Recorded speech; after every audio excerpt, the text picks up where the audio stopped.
What a move by Howie Roseman! Whoa! Yo, everybody, how you doing?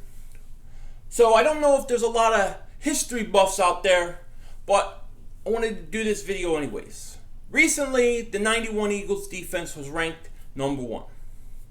Now, we live in a day and age of internet where you can go back and you can watch a lot of these things that you couldn't when you were younger. When I was younger and I used to have arguments or conversations with, let's say, my father about who the greatest basketball player was, he would tell me Wilt Chamberlain. There was no way for me to go back and watch Wilt Chamberlain. Or if he said, who's the best, Barry Sanders is my favorite running back of all time, he would say, go watch Jim Brown. He couldn't do it. It was hard. I'd go and I'd read books and I'd read stuff on these guys, but you couldn't go see them the way you can see guys today. Now, the further you go back, the harder it is to see guys, but the 80s and 90s, there's games out there. Now, you would have loved this team, the Buddy Ryan teams. You would have loved this team. They were all personality, okay?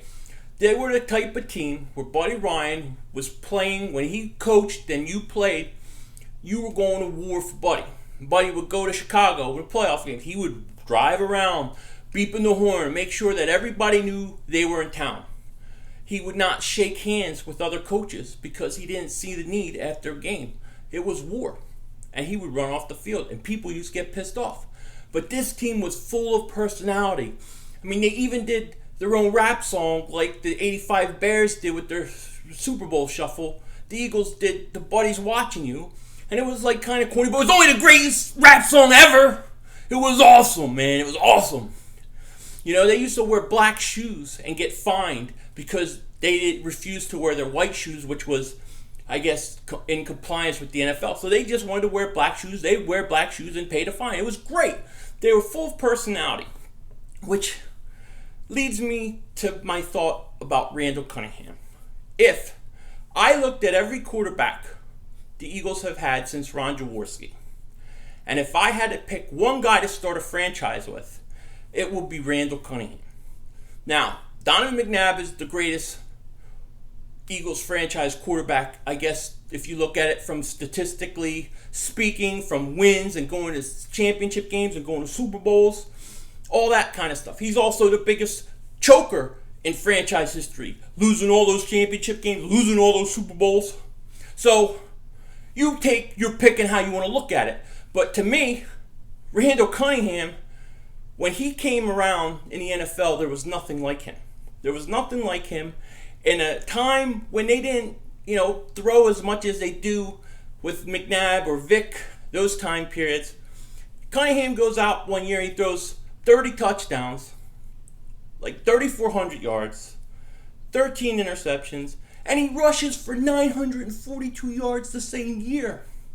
If you translate those numbers to today, that's like, it'd probably be like 40 touchdown passes and 1,200 yards rushing. It was that impressive. It was that dominant.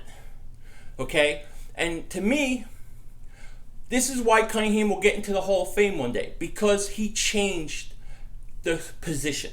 And same with Dawkins. He changed the safety position. When you change a position, you get, they don't look at the numbers as much as they would other things because of what impact you made on that position.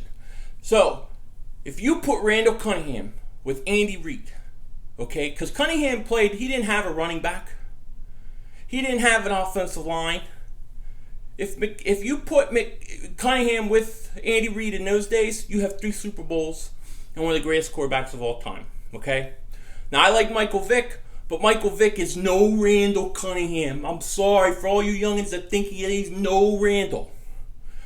Randall wasn't as fast running as Vick, but Randall was fast enough and not that far behind. But Randall was a way better passer than Michael Vick ever was. Ever.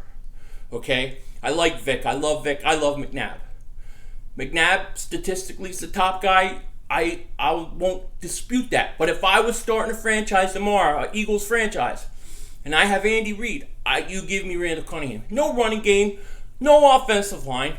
The problem that Cunningham faced was he had a Buddy Ryan who really didn't teach him, and he lost his quarterback coach, Doug Scoville, who died in that, I believe, the 88 or 89 season. He died. And that affected Randall's progression. But if he doesn't die, I think Cunningham continues his ascension.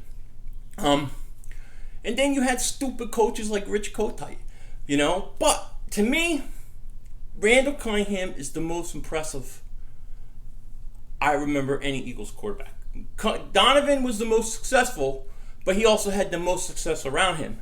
Michael Vick may have been the purely most talented, but he didn't live up to everything. And he came from Atlanta. He's a Falcon. He wasn't an Eagle. Okay, he came to Eagles in his second stint. And I love Michael Vick. But Randall Cunningham was the best ever.